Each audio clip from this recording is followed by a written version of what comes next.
Bismillahirrahmanirrahim. Assalamualaikum warahmatullahi wabarakatuh. Innal hamdalillah nahmaduhu wa nasta'inuhu wa nastaghfiruh wa na'udzu billahi min shururi anfusina wa min sayyiati a'malina. May yahdihillahu fala mudilla lahu wa may yudlil fala hadiya lahu. Asyhadu an la ilaha illallah wahdahu la syarika lah wa asyhadu anna Muhammadan 'abduhu wa rasuluh.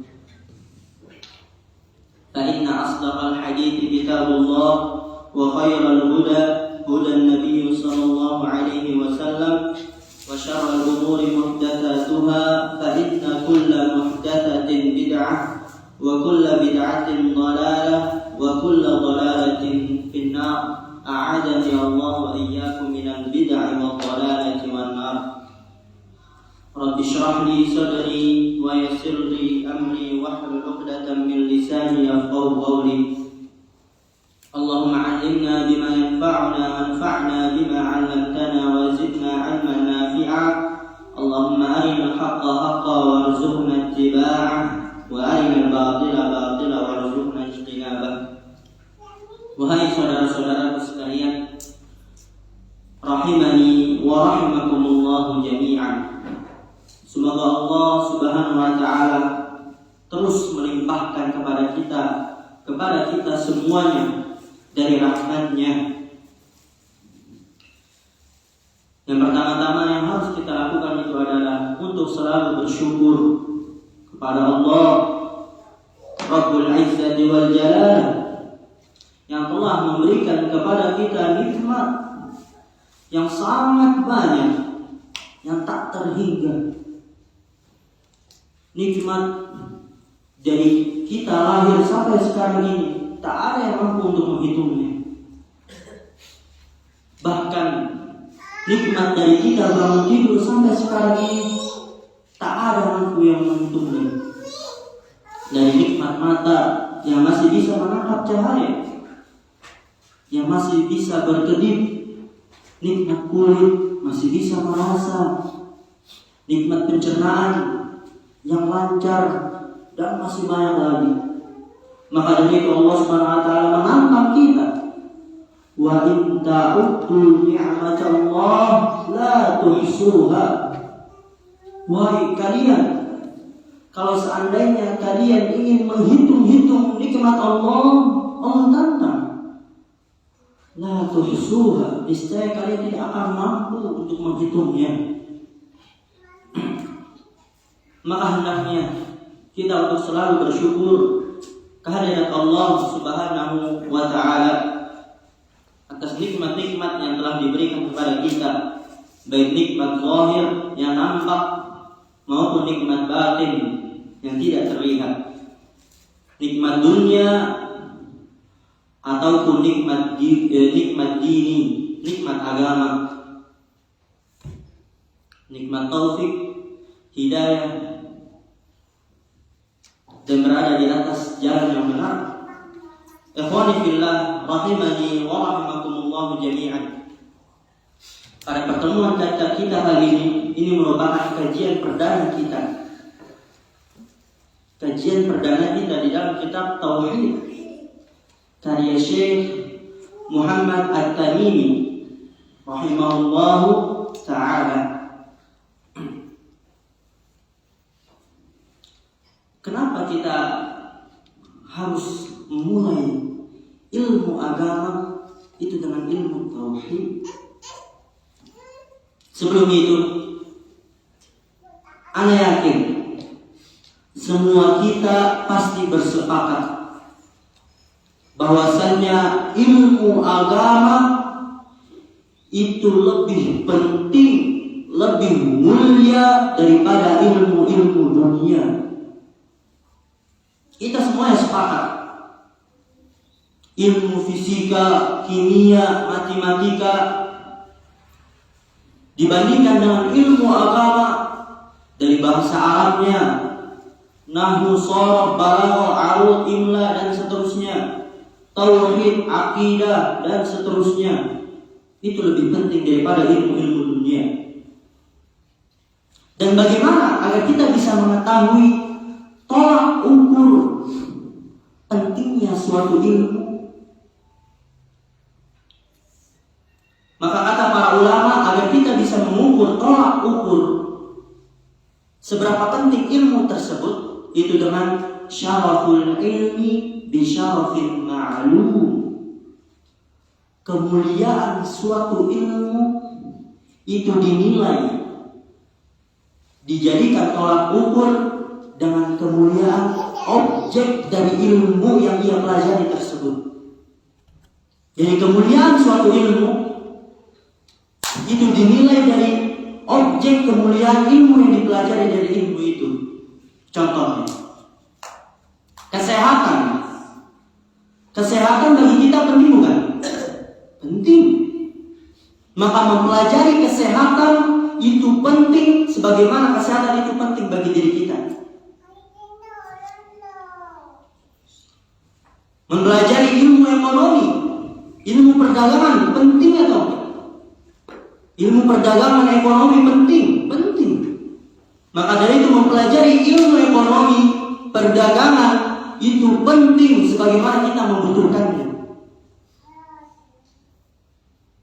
Dan kita semuanya sepakat bahwasanya yang paling penting, yang paling diutamakan di seluruh dunia ini, di kehidupan ini, itu tidak ada yang mengalahkan dari kepentingan Allah Subhanahu wa ta'ala.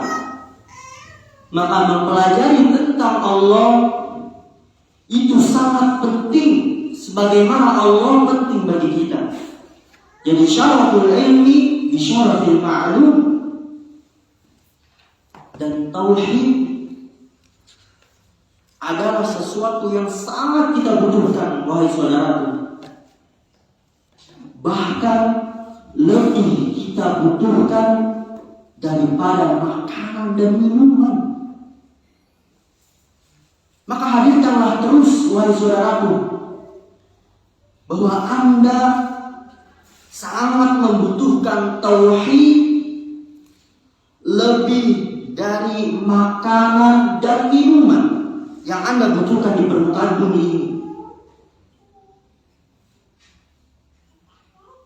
Tidak diragukan lagi bahwasanya tauhid adalah landasan bagi setiap amal.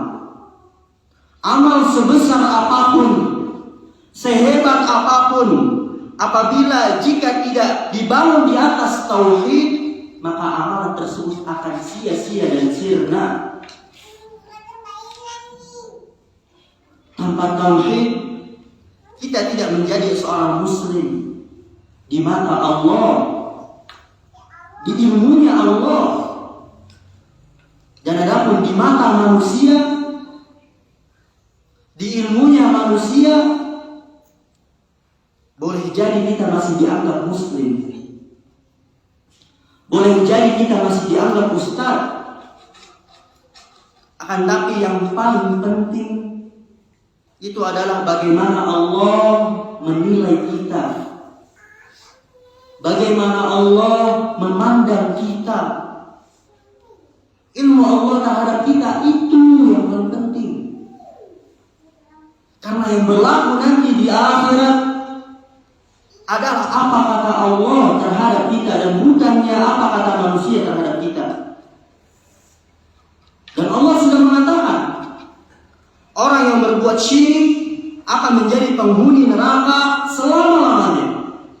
Wa may yusyrik billah faqad harrama Allahu 'alaihi al-jannah wa ma'wahu an-nar wa ma lidh-dhalimin min ansar. Allah sudah mengatakan itu. Allah yang mengatakan, wa may yusyrik billah, barang siapa yang melakukan kesyirikan kepada Allah, menduakan Allah, menjadikan Allah tandingan, faqad harramallahu 'alaihi al-jannah, sungguh Allah akan mengharamkan atasnya surga. Kalau Allah sudah mengharamkan surga, berarti apa? Wa ma'wahun nar, tempat kembalinya itu adalah neraka. selama-lamanya. Wa ma lidh-dhalimina min ansar. Dan bagi orang-orang yang zalim tidak ada pertolongan baginya.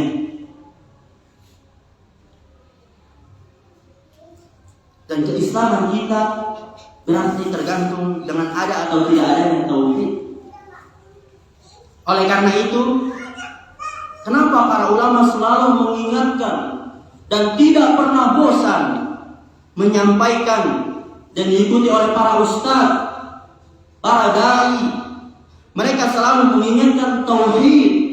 Tauhid, wahai kaum muslimin, benahi tauhid, perkuat tauhid, bentengi diri dengan tauhid. Kenapa? Karena kita tidak dianggap muslim di hadapan Allah, di ilmunya Allah, apabila kita telah hilang tauhid. Dan adapun penilaian manusia terhadap kita itu tidak berlaku. Dan ini yang paling kita khawatirkan untuk diri kita dan orang-orang yang kita cintai dari kaum muslimin dan muslimat, yang dimana dia merasa dirinya masih muslim, ternyata sudah tidak muslim lagi di hadapan Allah, di ilmunya Allah. Ini yang paling berat. Merasa dirinya masuk surga, namun masuk neraka akan tapi kemudian masuk surga, tidak kekal di neraka. Ini masih lebih ringan, walaupun itu berat. Ketika seseorang melakukan kemaksiatan, akan tapi tidak merusak tauhidnya, dia menganggap akan masuk surga, dia menganggap tidak akan masuk neraka, akan tapi masuk neraka, kemudian masuk surga. Ini masih lebih ringan daripada orang yang berbuat syirik, merasa dirinya masih muslim, merasa dirinya akan masuk surga, kemudian datang kepada Allah, menghadap Allah, sudah tidak muslim lagi, kemudian kekal di dalam neraka. Ini yang sangat kita takutkan bagi saudara-saudara kita yang kita cintai. Ketika mereka masih menganggap dirinya muslim dan ternyata tidak muslim lagi. Kalau seperti ini pentingnya tauhid, maka amat aneh, teramat aneh orang yang mengabaikan pembahasan tauhid. Kalau begini pentingnya tauhid, maka sangat aneh orang-orang yang mengatakan, "Ustaz, kajian antum tauhid terus. Tauhid. Kapan kajian yang lainnya? Kapan membicarakan pelajaran yang lainnya?" Aneh orang-orang tersebut. Sesuatu yang menyelamatkan mereka dari kekal, sesuatu yang menyelamatkan mereka di hadapan Allah dari kekal api neraka, kemudian mengatakan, "Kajian kalian tauhid terus. Yang kalian bicarakan tauhid terus. Tidak ada habisnya, seolah-olah tidak ada kajian selain tauhid." Aneh. Dan sebenarnya ini merupakan tudingan. Tudingan bagi sebagian manusia. Alhamdulillah kajian kita ada tafsir, ada fikih, ada nasihat-nasihat.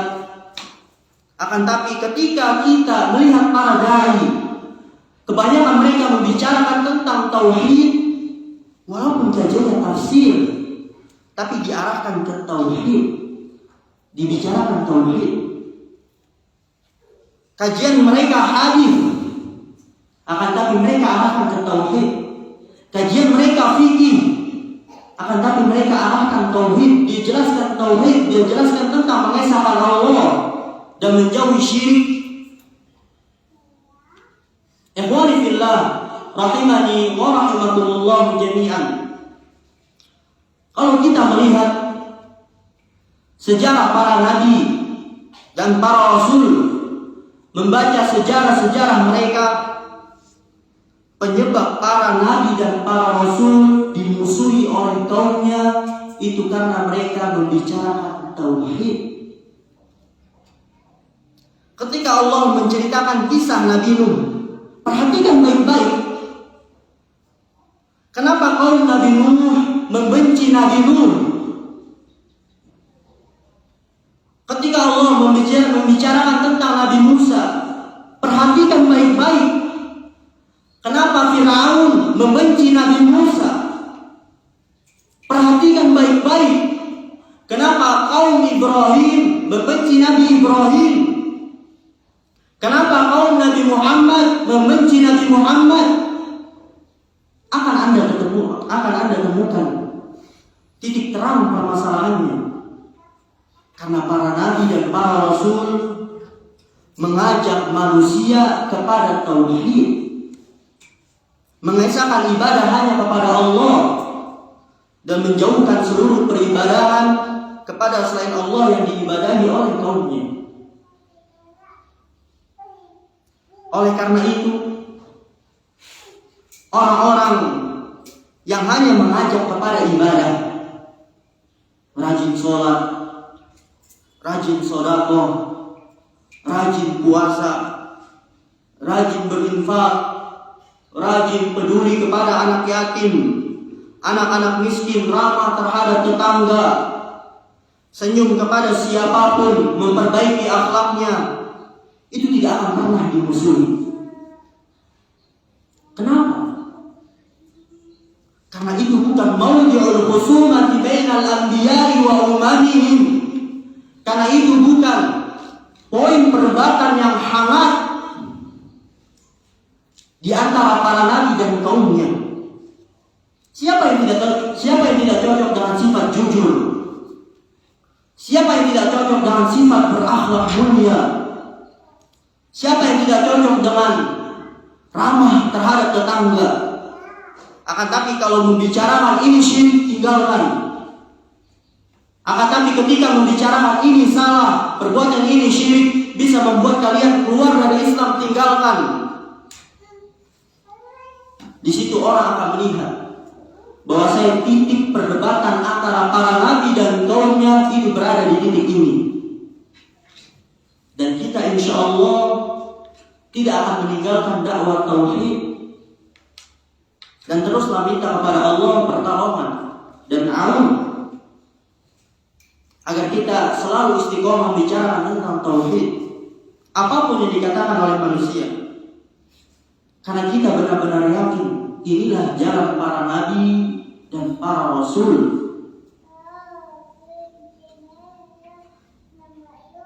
Ikhwani fillah rahimani wa rahimakumullah jami'an. Apakah kalian tahu kenapa Allah Subhanahu wa ta'ala menciptakan langit, menciptakan bumi, menciptakan manusia, menciptakan jin? Maka kata Ibnu Qayyim al-Jauziyah rahimahullah ta'ala mengatakan Allah menciptakan langit, menciptakan manusia, menciptakan bumi, menciptakan jin itu karena tauhid. Kalau kita memperhatikan seluruh isi di dalam Al-Quran,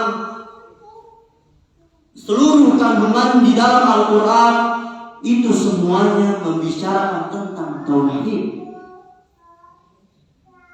Ketika Allah menceritakan tentang surga dan neraka, itu merupakan balasan bagi orang yang mewujudkan tauhid dan balasan bagi orang yang meninggalkan tauhid.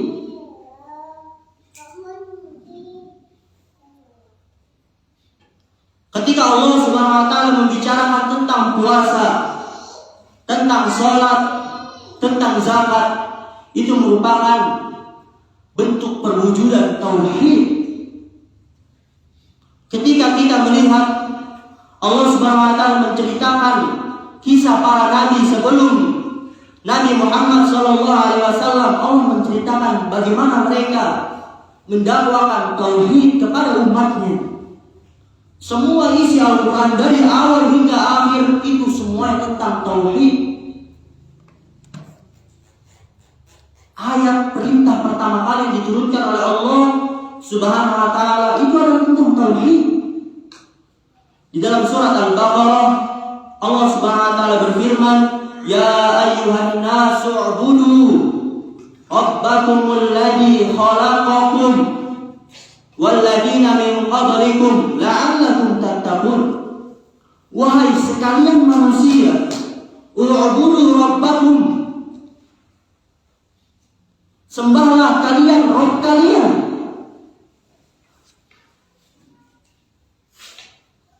alladzi khalaqakum walladzina min qablikum, yang telah menciptakan kalian dan menciptakan orang-orang sebelum kalian, la'allakum tattaqun, agar kalian bertakwa. Ini merupakan perintah pertama di dalam Al-Qur'anul Karim, itu tentang tauhid.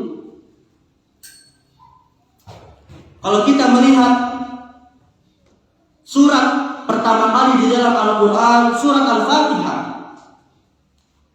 itu merupakan pembicaraan tentang tauhid. Karena kandungan utama di dalam surat Al-Fatihah itu adalah iyyaka na'budu wa iyyaka nasta'in. Tauhid. Hanya kepadamu lah kami menyembah dan hanya kepadamu lah kami meminta pertolongan. Kalau kita melihat surat terakhir di dalam Al-Qur'anul Karim, surat An-Nas, Qul a'udzu birabbin nas, malikin nas, ilahin nas. Ini merupakan tentang tauhid. Terdapat padanya tauhid rububiyah dan tauhid uluhiyah. Birabbin nas, dengan Rabbnya manusia. Malikin nas, ini merupakan tauhid rububiyah. Ilahin nas, ini merupakan tauhid uluhiyah. Jadi isi kandungan Al-Quran dari awal hingga akhir itu semuanya membicarakan tentang tauhid. Surat yang paling mulia surat Al-Fatihah, dan itu membicarakan tentang tauhid. Ayat yang paling mulia, ayat apa? Ayat kursi, dan itu membicarakan tentang tauhid. Dan sebagaimana yang telah kita katakan di kajian-kajian sebelumnya, perkara yang paling masuk akal di seluruh alam semesta ini itu adalah tentang tauhid. Kenapa? Karena apabila kita telah meyakini Allah yang telah menciptakan seluruh alam semesta ini sendirian, yang telah memberikan rezeki kepada seluruh alam semesta ini sendirian, yang telah mengatur seluruh alam semesta ini sendirian, maka yang paling masuk akal bahwasanya Allah yang berhak diibadahi sendirian. Ini adalah tauhid. Mudah, tidak membutuhkan kecerdasan untuk memahaminya, tidak membutuhkan kecerdasan lebih untuk memahaminya. Orang yang pintar dan orang yang biasa-biasa saja pasti bisa memahaminya. Apabila ia meyakini Allah yang telah menciptakan, memberikan rezeki, mengatur alam semesta sendirian, maka yang paling masuk akal bahwasanya Allah lah yang berhak diibadahi sendirian. Maka dari itu, orang-orang yang menyembah kepada selain Allah itu orang-orang yang kurang akalnya. Menyembah Allah, kemudian menyembah wali-wali, menyembah orang-orang saleh, maka ini tidak masuk akal. Kenapa mereka menyembah wali sedangkan wali tidak membantu Allah sedikit pun dalam penciptaan? Kenapa mereka menyembah orang-orang saleh padahal orang saleh tersebut tidak membantu Allah sedikit pun dalam mengatur alam semesta ini, tidak membantu Allah sedikit pun di dalam memberikan rezeki pada seluruh alam semesta ini? Nggak masuk akal. Karena yang paling masuk akal, yang paling masuk akal sehat manusia itu bahwasanya Allah yang berhak diibadahi sendirian.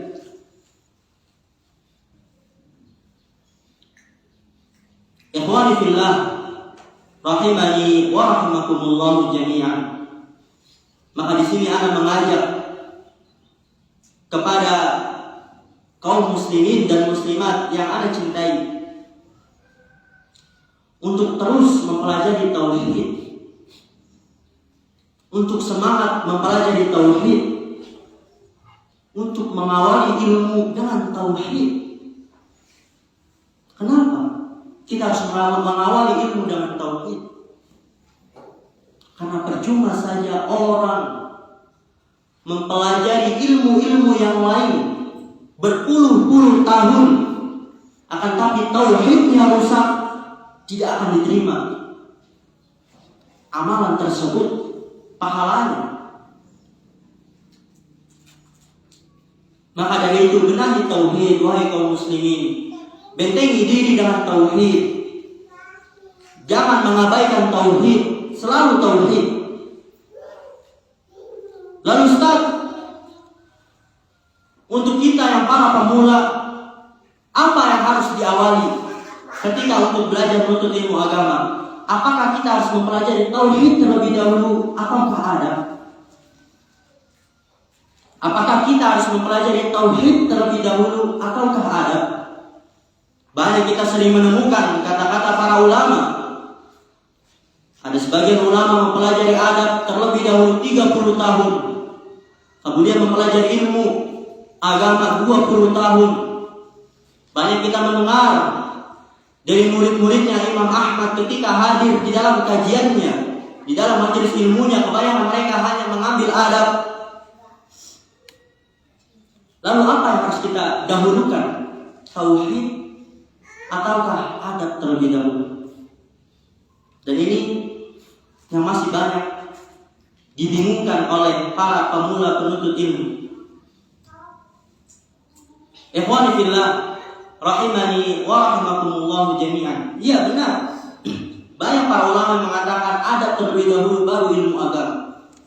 Tapi apa? Kita harus memahami perkataan mereka dengan sebenarnya, dengan hakikatnya terlebih dahulu. Karena kebanyakan kita ketika mendengar adab itu hanya sebatas murah senyum, ramah terhadap tetangga, ramah terhadap ustaz, terhadap pengajar, makan dengan tangan kanan. Itu yang hanya kita pikirkan ketika kita mendengar kata adab. Akan tapi yang harus kita ketahui, adab yang paling besar, adab yang paling utama itu adalah adab seorang hamba kepada Allah. Maka dari itu, yang paling utama, yang paling awal yang harus kita pelajari itu adalah tentang tauhid. Dan ini adalah adab yang paling utama, adab yang paling besar, adab seorang muslim terhadap Rabb-Nya, adab seorang hamba terhadap penciptanya. Maka dari itu, mulailah pelajaran, mulailah menuntut ilmu agama dengan ilmu tauhid. Lalu bagaimana dengan adab? Dan itu termasuk dengan adab, adab seorang muslim terhadap Rabb-Nya. Ikhwani fillah, rahimani wa rahimakumullah jami'an. Sebelum kita memasuki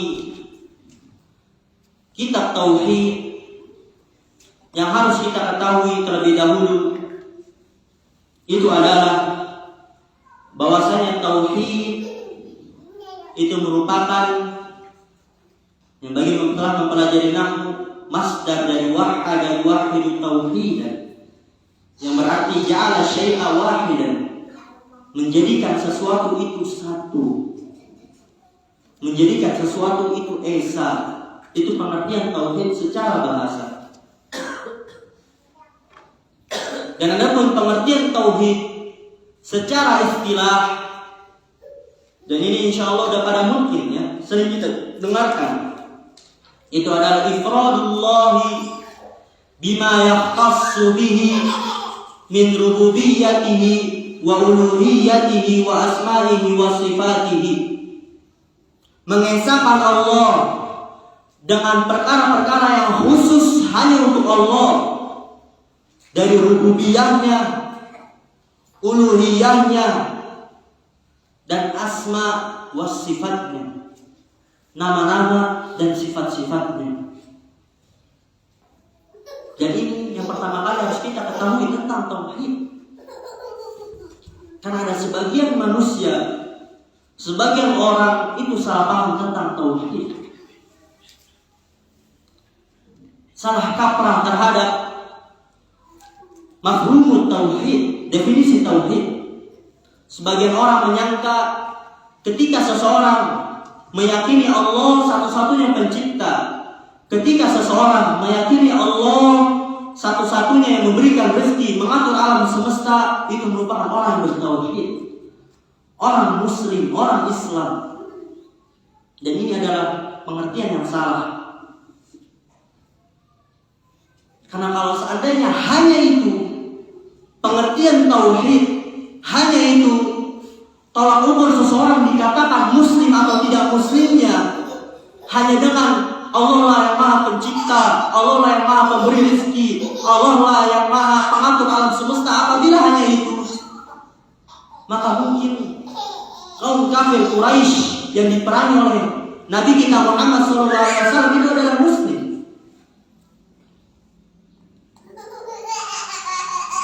Abu Jahal dan Abu Lahab, mereka meyakini Allah pencipta. Mereka meyakini Allah yang memberikan rezeki. Mereka meyakini Allah yang mengatur alam semesta. Akan Nabi, kenapa Rasul kita tercinta, Nabi kita tercinta Muhammad SAW memerangi mereka? Berarti apa yang bisa kita pahami?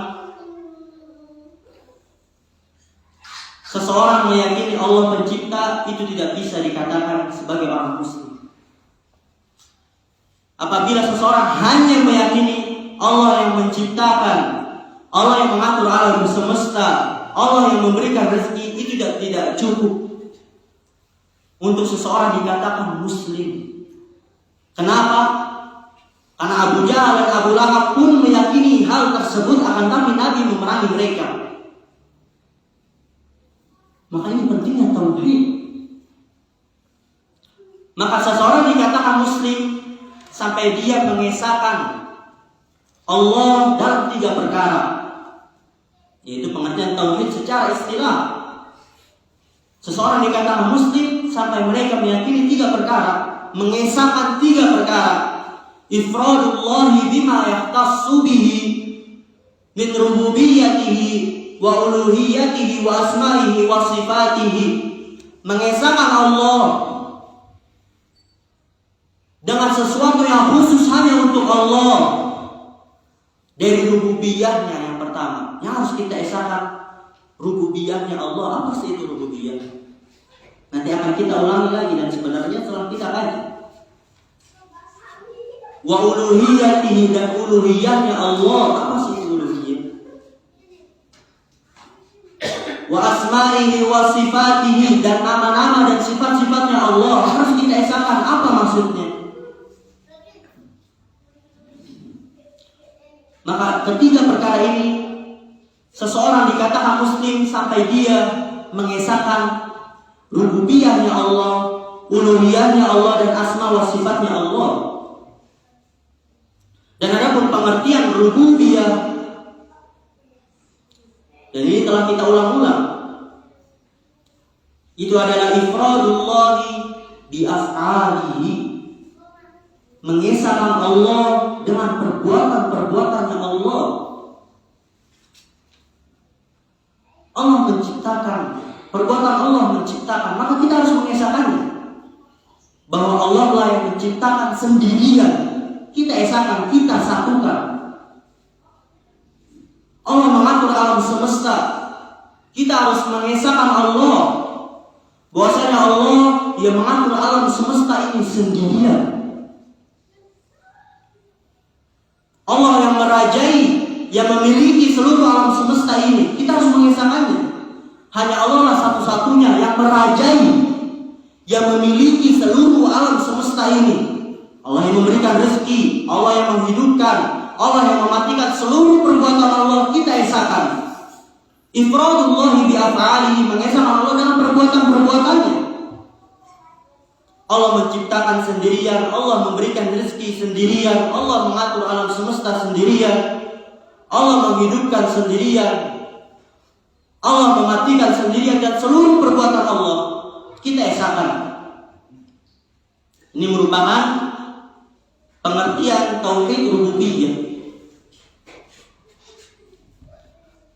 Dan adapun tauhid uluhiyah itu pengertiannya adalah ifradullahi bil ibadati, mengesahkan Allah dengan peribadahan. Karena Allah lah yang telah menciptakan sendirian, maka Allah lah yang berhak diibadahi sendirian. Kita esakan bahwa Allah yang berhak diibadahi sendirian. Ini merupakan tauhid uluhiyah. Ini merupakan tauhid uluhiyah. Dan ini merupakan poin perdebatan yang hangat di antara para nabi dan kaumnya di tauhid uluhiyah. Ini merupakan poin yang hangat kenapa Nabi memerangi kaum kafir Quraisy, memerangi Abu Jahal dan Abu Lahab. Itu poinnya di poin tauhid uluhiyah, karena mereka tidak mengesahkan Allah di dalam peribadahan. Jadi tauhid uluhiyah itu merupakan poin perdebatan yang hangat antara para nabi dan kaumnya. Ini yang kedua. Dan adapun yang ketiga itu adalah tauhid asma wa sifat. Apa itu tauhid asma wa sifat? Ifradullahi bi kamali asma'ihi wa sifatihi, mengesahkan Allah dengan kesempurnaan nama-namanya dan sifat-sifatnya. Hanya Allah lah satu-satunya yang memiliki nama yang sempurna. Hanya Allah lah satu-satunya yang memiliki sifat yang sempurna. Ini yang harus kita yakini. Menetapkan sesuatu yang ditetapkan oleh Allah tentang Allah dan ditetapkan oleh Rasulullah tentang Allah, dan meniadakan sesuatu yang ditiadakan oleh Allah dan Rasulnya tentang Allah. Ini adalah tauhid asma wa sifat. Dan adapun di dalam kitab tauhid itu saksi pembahasan yang paling sering dibicarakan oleh penulis itu adalah tauhid uluhiyah. Sedikit dari tauhid asma wa sifat. Dan tadi tauhid asma wa sifat, kita ulangi lagi, ifradullahi bi kamali asma'ihi wa sifatihi, mengesahkan Allah dengan kesempurnaan nama-nama dan sifat-sifat Allah. Dan ini merupakan poin perdebatan yang hangat di antara kaum muslimin. Itu berada di tauhid asma wa sifat. Jadi tauhid asma wa sifat itu poin perdebatan yang hangat di antara kaum muslimin. Dan tauhid uluhiyah itu poin perdebatan yang hangat di antara para nabi dan kaumnya. Ini adalah tauhid uluhiyah, rububiyah, uluhiyah, dan asma wa sifat. Tadi tauhid rububiyah, ifradullahi bi af'alihi, mengesahkan Allah dengan perbuatan-perbuatannya. Dan ini berkaitan dengan Allah. Tadi tauhid uluhiyah, ifradullahi bil ibadati, mengesahkan Allah dengan ibadah. Dan ini berkaitan dengan seorang hamba. Yang ketiga, ifrad, yang tauhid rububiyah, ifradullahi bi kamali asma'ihi wa sifatihi, mengesahkan Allah dengan kesempurnaan nama-namanya dan sifat-sifatnya. Dan ini berkaitan dengan Allah juga. Jadi tauhid rububiyah berkaitan dengan Allah, tauhid asma wa sifat berkaitan dengan Allah, dan adapun tauhid uluhiyah berkaitan dengan seorang hamba. Maka dari itu ada sebagian ulama yang membagikan tauhid menjadi dua. Yang pertama tauhidul ilmi wal ma'rifah, tauhid ilmu dan pengetahuan. Dan ini masuk padanya rububiyah dan asma wa sifat. Karena tujuannya hanya mengilmui dan mengetahui. Dan pembagian yang kedua itu adalah tauhidul amali wa talab. Tauhid amal dan tuntutan. Dan ini masuk padanya tauhid uluhiyah. Karena tauhid uluhiyah itu merupakan tuntutan atas seorang hamba untuk melakukan amal hanya kepada Allah. Jadi ada sebagian ulama yang membagi tauhid menjadi 3, rububiyah, uluhiyah, dan asma wa sifat. Sebagian ulama membagikan tauhid menjadi 2, tauhid ilmu dan ma'rifah, dan tauhid amal dan qalb, dan semuanya sama.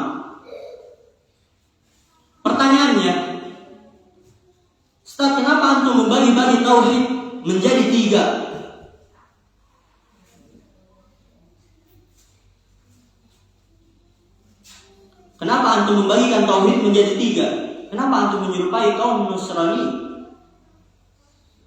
Maka anak katakan di sini sebagaimana perkataan para ulama,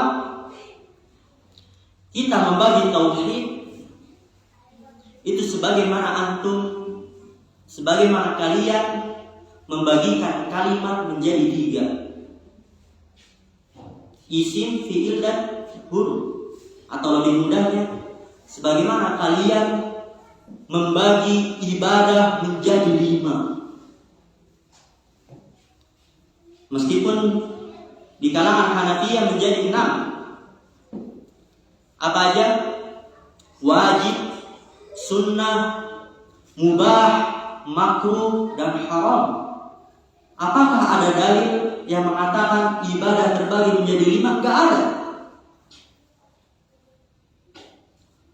Kenapa kalian membagi ibadah menjadi 5? Pasti mereka akan menjawab, karena ketika kita memperhatikan Al-Quran dan Sunnah, itu seluruh hukum-hukumnya berputar pada 5.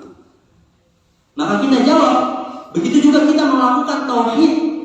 Kita membagi menjadi 3, karena ketika kita membaca Al-Quran, membaca hadis-hadis, seluruhnya berputar tentang Allah terhadap 3. Yaitu tentang rububiyahnya Allah, uluhiyahnya Allah, dan asma wa sifatnya Allah. Ini adalah jawaban yang pertama. Dan cakup juga jawaban yang kedua. Karena apabila kita membaca Al-Quran, membaca hadis, seluruhnya berputar, berporos pada 3 perkara, rububiyah, uluhiyah, dan asma wa sifat. Dan ada jawaban yang kedua.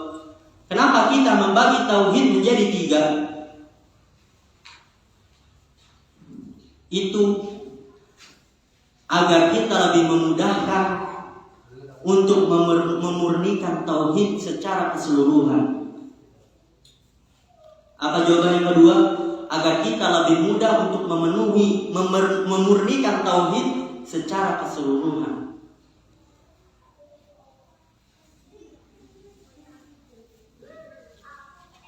Karena kullama izdadatil bid'atu izdadna tafsilan.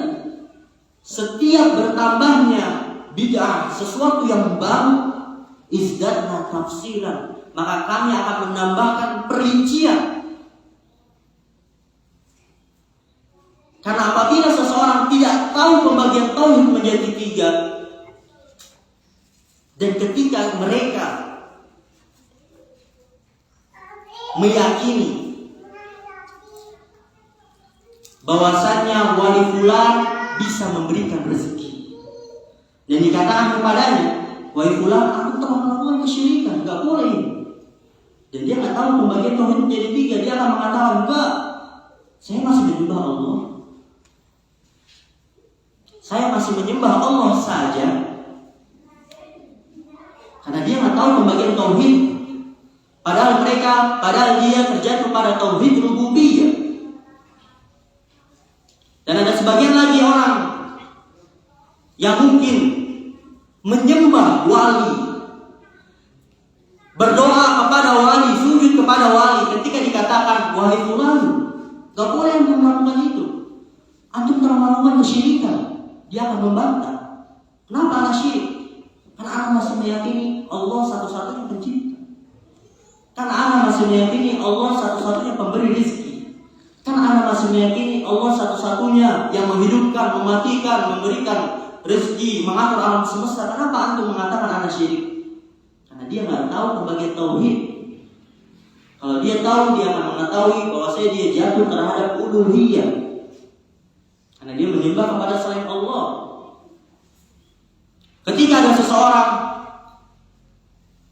yang mengatakan wali fulan, orang soleh fulan bisa mendengarkan perkataan kita dari jarak jauh. Contohnya kita di sini di Tawangmangu, wali orang soleh tersebut di Bandung, dia bisa mendengarkan perkataan kita. Maka ketika dikatakan wali fulan, jangan mengatakan itu, jangan meyakini itu, antum telah melakukan kesyirikan, dia akan membantah. Kenapa ada syirik? Ana masih meyakini Allah satu-satunya pencipta. Ana masih beribadah hanya kepada Allah. Kenapa anda mengatakan ana syirik? Karena dia nggak tahu pembagian tauhid menjadi 3. Kalau seandainya dia tahu, dia akan meyakini atau dia akan tahu bahwa dia terjatuh dalam tauhid asma wa sifat. Karena Allah lah satu-satunya yang memiliki nama dan sifat yang sempurna. Ini pentingnya membagikan tauhid agar lebih mudah bagi kita untuk memurnikan tauhid. Ini jawaban yang kedua. Dan ada pun jawaban ketiga dari kalangan para ulama. Mereka mengatakan pembagian tauhid ini menjadi 3 itu akibat ulah kaum musyrikin. Akibat perbuatan kaum musyrikin itu sendiri. Jadi sebagian mereka itu meyakini Allah satu-satunya pencipta, akan tapi bersama dengan itu menyembah Allah dan menyembah selain Allah. Maka dari itu Allah berfirman, "Wa ma yu'minu aktsaruhum billah illa wa hum musyrikun." Dan tidaklah kebanyakan mereka beriman kepada Allah kecuali mereka dalam keadaan musyrik syirik. Mereka sendiri yang membagi tauhid. Allah berkata, "Wa ma yu'minu aktsaruhum billah." Dan tidaklah kebanyakan mereka itu beriman kepada Allah. Allah katakan mereka beriman karena mereka masih meyakini rububiyah. Karena mereka meyakini, Allah katakan iman di sini karena mereka meyakini rububiyahnya Allah. Karena mereka masih meyakini Allah satu-satunya pencipta. Akan tapi Allah hukumi kemudian illa wa hum musyrikun, kecuali mereka telah melakukan kesyirikan. Kenapa Allah katakan beriman kemudian di sisi lain Allah katakan syirik? Karena mereka menyelisihi tauhid uluhiyah, tauhid peribadahan. Dari di sini Allah katakan iman karena mereka masih meyakini tauhid rububiyah. Dan Allah katakan musyrik karena mereka menyelisihi tauhid uluhiyah. Berarti mereka yang membagikan tauhid. Dengan otomatis tauhid terbagi menjadi 3. Sebagaimana yang sering kita baca di dalam salat kita 5 waktunya, yaitu alhamdulillahi rabbil alamin. Rabbil alamin. Ini merupakan tauhid rububiyah. Maliki yaumiddin. Ini merupakan tauhid rububiyah. Kalau kita bismillahirrahmanirrahim, ini merupakan tauhid asma wa sifat. Ar-Rahmanir Rahim, tauhid asma wa sifat. Iyyaka na'budu wa iyyaka nasta'in, ini merupakan tauhid uluhiyah. Jadi tauhid uluhiyah itu sebagian para ulama mengatakan yang membaginya menjadi 3 itu adalah kaum musyrikin itu sendiri.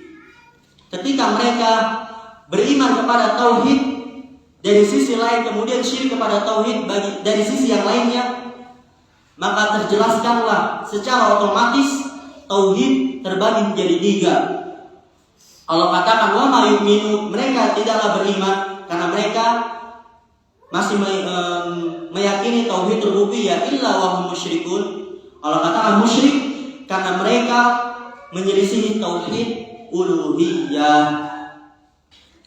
Dan begitu juga sebagaimana tadi di awal kata surat An-Nas, Qul a'udzu birabbin nas, rabbin nas, tauhid rububiyah, malikin nas, tauhid rububiyah, ilahin nas, tauhid uluhiyah. Jadi ini adalah pembagian tauhid yang menjadi 3, tauhid rububiyah, uluhiyah, dan asma wa sifat.